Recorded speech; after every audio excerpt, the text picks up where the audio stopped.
সেই যুদ্ধে কত লোকের প্রাণ গেল, কত 30 লক্ষ লোক জীবন দিল, কত সন্তান পিতৃহারা হইল, কত পিতা সন্তান হারা হইল, কত মা ইজ্জত হারা হইল, বাড়িঘর পুড়ে ছারখার হইল। সারা পৃথিবীতে বিশ্বযুদ্ধের রিস্ক নিল ইন্দিরা গান্ধী। সেই দেশ স্বাধীন করার জন্য কি না করলো বাঙালিরা। উসমানীর মতো একজন, সিলেটের একজন সেই মহাবীর উসমানী হলো বাংলার প্রধান সেনাপতি। জিয়াউর রহমানের মতো একজন অপরিচিত মেজর ঘোষণা করলো, I Zia, Major Jia, do hereby declare the independence of Bangladesh on behalf of our great beloved leader Bangabandhu Sheikh Mujibur Rahman. প্রথমে নিজের নামে, তারপরে বঙ্গবন্ধুর নামে, তারপরে সেই sector commander Khaled Musharraf, Rafiqul Islam, Mir Shaukat Ali, Shafiullah, colonel Taher. আমি কত বলবো আপনাদেরকে। 11টা sector commander, major M A Manzur, major Jalil, Nuruzzaman sector commander ছিল। আর তাদেরকে গণতান্ত্রিক নেতৃত্ব দিল মুজিবনগর সরকার।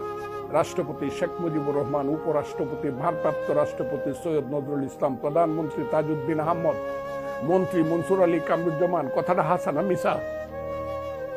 এই যে বাংলাদেশ আনলাম, বাঙালি জাতি আনলাম, এত লোকের রক্ত এলাম, রক্তের সাগর সৃষ্টি করলাম, বাংলার পূর্বাকাশে ঝলমল করে স্বাধীনতা রক্তিম সূর্য তুললাম, আর স্লোগান দিলাম বাঙালি আমরা মানুষ হয়েছে, আমরা একটা দেশ সৃষ্টি করছি। হাজার হাজার বছর পরে বাঙালির একটা অবস্থান হচ্ছে, দেশ সৃষ্টি করছি। আর সেই 71কে অস্বীকার করে বাংলাদেশকে অস্বীকার করতে চাও? এইটাকে ফজলুর রহমানকে মানতে হবে। এটা মানি না বলে আমি ফজু পাগলা হয়ে গেলাম। আমি চ্যালেঞ্জ করলাম, আমি দল বুঝি না, মত বুঝি না, বাপের বেটা হইলে তারা যারা এই সব কথা কস, আর তোদের পিছনে যে কালো শক্তি আছে, কোন বাপের বেটা আছে ফজলুর রহমানের সামনে একা দাঁড়াতো দেখি? আমি বলবো আমি মুক্তিযুদ্ধের পক্ষে, আর তোরা বলবে আমরা 71 চাই না। দেখি তো বাংলাদেশের মানুষ কাকে চায়? আমাকে চায় না, চায় নাকি তোদের আমিরুল মুমিনিনকে চায়? আমি দেখি তো।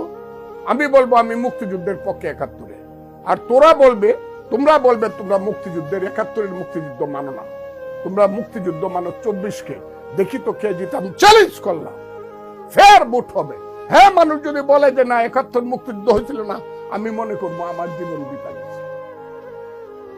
কিন্তু যতদিন পর্যন্ত বাংলায় চন্দ্র সূর্য উঠবে, যতদিন একটা মানুষ জীবিত থাকবে, যে দিনের পর দিন, মাসের পর মাস, আষাঢ় শ্রাবণের বৃষ্টি পড়া রাতে অমানিসার অন্ধকারে বাংকারে থেকে যুদ্ধ করেছে, যতদিন একটা মানুষ থাকবে আমি মুক্তিযুদ্ধ ছাড়ব না। এতে তোরা আমাকে মাইরে ফেল, মাইরে ফেল। আর মুক্তিযুদ্ধ বললে যদি মুক্তিযুদ্ধের পিছনে শেখ মুজিবুর রহমান, জিয়াউর রহমান দেখা যায়, আমার কি অপরাধ? যদি মৌলানা ভাসানীরে দেখা যায়, মুক্তিযুদ্ধের পিছনে তাজউদ্দিনে দেখা যায়, আমার কি অপরাধ? কারণ মুক্তিযুদ্ধের পিছনের শেডু তো তারাই, লাইট তো তারাই। কাজে আমি সেই জায়গাতে বলতেছি, আজকে যারা বলে 24 আর 71 সমান সমান, বা 24 71-এর চেয়ে বড়, এরা যে কত অপরাধ করতেছে, কত অপরাধ করতেছে ইতিহাসগত ভাবে, রাজনৈতিক ভাবে এরা যে কত বড় অপরাধ করতেছে। 24 যদি সৎভাবে হয়ে থাকে তাহলে একটা গণঅভ্যুত্থান। কিন্তু 24-এর পিছনে ইতিহাসে অনেক প্রশ্ন আসবে। আমি কথাটা বলে দিলাম, 24-এর 5ই আগস্টের ব্যাপারে ইতিহাসে অনেক প্রশ্ন আসবে। প্রথম প্রশ্নটাই আসবে, আমি বলে দিলাম, এই আমি দেখলাম ওই দিন একজন ডিআইজি লেভেলের লোক পোশাক গায়ে দিয়া প্রশ্ন তুলছে, আমরা কেন গুলি করতে যাব? আমরা কেন আওয়ামী লীগকে আটকাইতে যাব? আমাদের যদি করতে হয় আওয়ামী লীগের কথায় আমরা গিয়ে রাস্তায় পড়ে মরছে, আমাদেরকে মারছে, আমাদের হত্যার বিচার হওয়া দূরের কথা, একটা তদন্ত পর্যন্ত হয় না। আমার পুলিশ মারা গেছে শয়ে শয়ে। এটার আগে সিদ্ধান্ত হোক পুলিশের ব্যাপারে। কি পুলিশকে দেশের মানুষ না? আপনারা কি মনে করেন কিনা যে পুলিশেরও মা আছে নাকি আছে না? পুলিশের বাপ আছে, পুলিশের সন্তান আছে, যে আব্বা ডাকতো পুলিশটারে, সে যে মরে গেছে তার বিচার হবে না?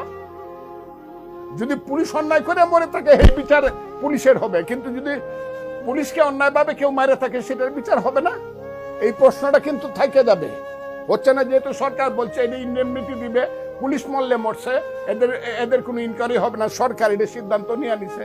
আমি বলছি না, আমি না, সারা পৃথিবীর মানুষ এখন বলতেছে, জাতিসংঘ সহ, না পুলিশও বাংলার মানুষ, তাই সেও রক্তে মাংসের মানুষ, তারও মা বাবা আছে, তারও সন্তান সন্ততি আছে, তার হত্যারও তো তদন্ত হোক, এইটা আসবে প্রথম।